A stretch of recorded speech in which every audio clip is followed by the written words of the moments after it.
Children, I welcome you once again in the classes of the chemistry in standard 7. In previous video, we discussed about the chapter 2's topics, the types of changes and the properties of the physical change and chemical changes. Today, we will going to discuss about the all changes involves energy.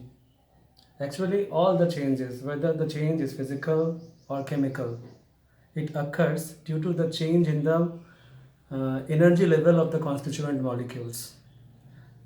We all know that all the matters consist of tiny units called molecules, and all these molecules are in constant motion. That means they have a type of energy in them, that is kinetic energy or potential energy according to their positions and their movements respectively. Okay, and when this energy changes happens, a change is occurred. For example, now when solid is heated, its molecules absorb the energy, heat energy from the outside, and these molecules energized and start moving more rapidly than their earlier phase.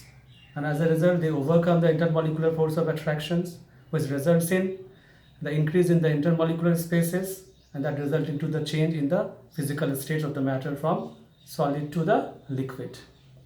Okay. In chemical changes, the molecules rearrange themselves. Okay, and during these rearrangements, they lose energy or gain energy. Okay, and due to this, always chemical changes occurs with the observations and either observations or evolutions of energy, because during chemical changes, these changes are large.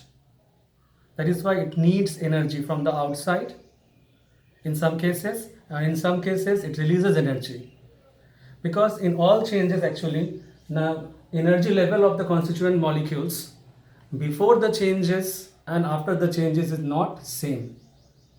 Okay, that is why in some changes, now after the change the energy level of the molecules becomes high, and in that cases the constituent molecules absorb the energy from the outside. In some cases, the energy level of the molecules after the change decreases in comparison to the earlier phases. And in that case, energy is released.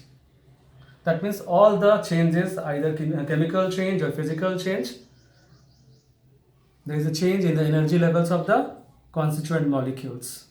Okay? Now, these energies are of different forms, in heat, light, sound, etc. So that means in all the cases changes occurs due to the applications of some forms of energies like heat, light, sound, or in some cases the energies are released or evolved in the form of heat, light and sound.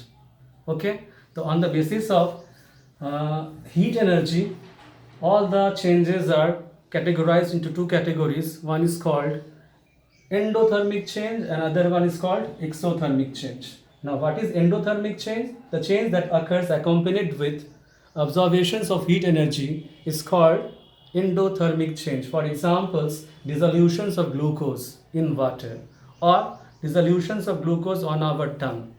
That means when we put some glucose on our tongue, after a while it dissolves in the saliva on our tongue, and due to the dissolution of glucose, we feel cool on our tongue. That means these examples of endothermic change, because during this change, now heat energy is absorbed from the surrounding, and that is why a cooling effect is occurred.